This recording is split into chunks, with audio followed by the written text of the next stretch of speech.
ناگن قسط نمبر 3۔ اب مزمل اس جنگل میں بھول چکا تھا، لیکن وہ اس بات سے انجان تھا کہ وہ کسی کی نظر میں ہے۔ وہ اس جنگل سے گزرتا تو اسے لگتا جیسے کوئی اس پر نظر جمائے ہے۔ وہ گاؤں کے مشہور جوگی بابا سے ملا اور ساری بات بتائی، اپنے بھائی کی موت سے لے کر اس پراسرار جنگل تک۔ اس نے اس لڑکی کے بارے میں بتانا مناسب نہیں سمجھا جو اس جنگل میں ملی تھی۔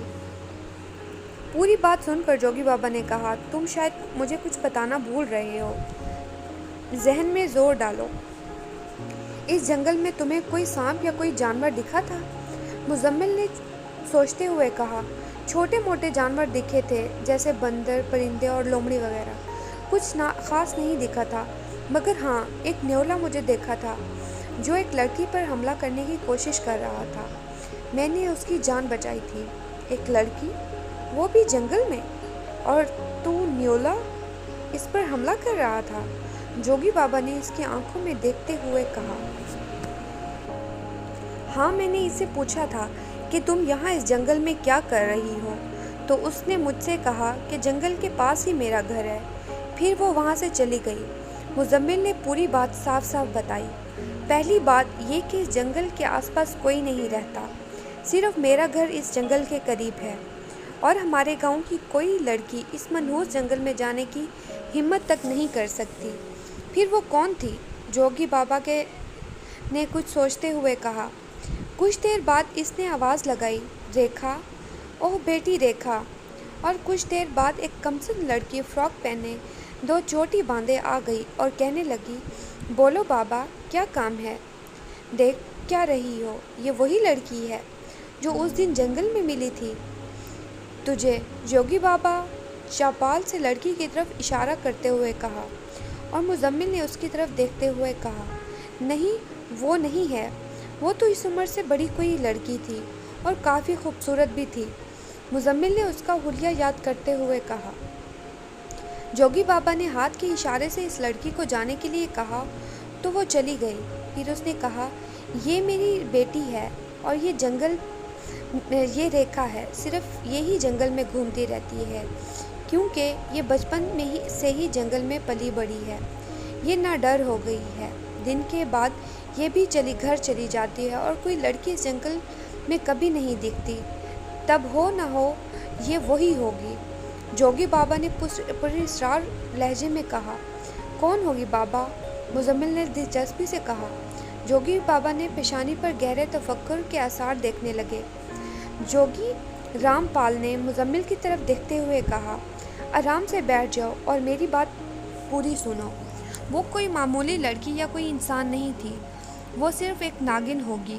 اور مزمل زور زور سے ہنسنے لگا اور تھوڑی دیر بعد بولا، بابا، میں بھوت جن سب چیزوں پر بھروسہ کرتا ہوں، لیکن ناگن پر مجھے یقین نہیں ہے۔ یہ سب محض کہانیاں ہیں۔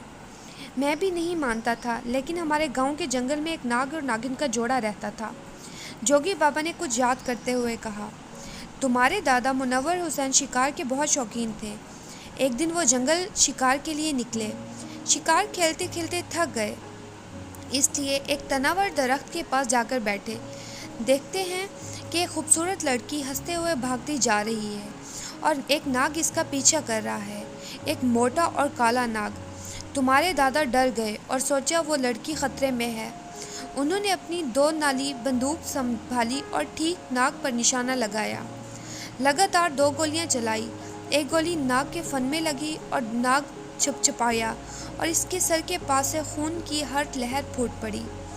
لڑکی زور زور سے چلائی، ناگ کے پاس جھک کر بیٹھ گئی، آنکھوں میں آنسو لیے رونے لگی۔ تمہارے دادا اس لڑکی کے قریب گئے اور پوچھنے لگے، تم ٹھیک تو ہو بیٹی؟ وہ لڑکی سر جھکائے روتی رہی۔ تمہارا دادا ڈر کر 2 قدم پیچھے ہٹا۔ دیکھتے ہیں کہ اس ناگ کی جگہ ایک نوجوان لڑکا مرا پڑا تھا۔ اس کے سر کے بیچ میں گولی لگی ہوئی تھی، چہرہ خون سے تر ہو رہا تھا۔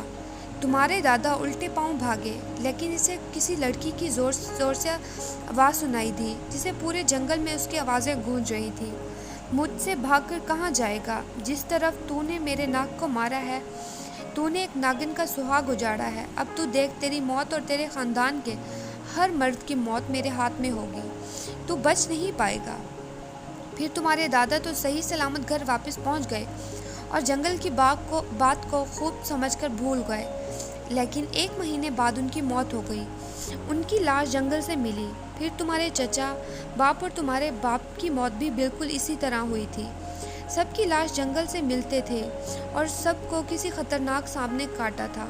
اب صرف تم اپنے خاندان کے واحد مرد بچ گئے ہو، اس لیے خود کو سنبھالو۔ جوگی بابا نے لمبی تقریر کے بعد ایک ٹھنڈی سانس لی اور مزمل ہونک کی طرح وہاں دیکھنے لگا۔ وہ شہر کا لڑکا تھا، لیکن کہیں نہ کہیں پورے خاندان کے مرد کی پراسرار موت کے پیچھے کوئی زہری سازش ہے۔ جوگی بابا کی باتوں میں دم لگتا تھا، اگر وہ ناگن ہے تو اب مرنے کی باری میری ہے، تو اب وہ واحد اپنے خاندان کا چشم و چراغ ہوں، مطلب اب میری باری ہے مرنے کی، مزمل سوچتے ہوئے کہا، اور خوف کی لہر اس کی ریڑھ کی ہڈی میں گھس گئی۔ جوگی بابا معنی خیز انداز میں مسکرائے اور ہاتھ کا اشارہ کر کے بولے، میرے رہتے تمہارا کوئی کچھ نہیں بگاڑ سکتا، اب میں تمہیں بتاؤں گا اس ناگن سے کیسے بچنا ہے۔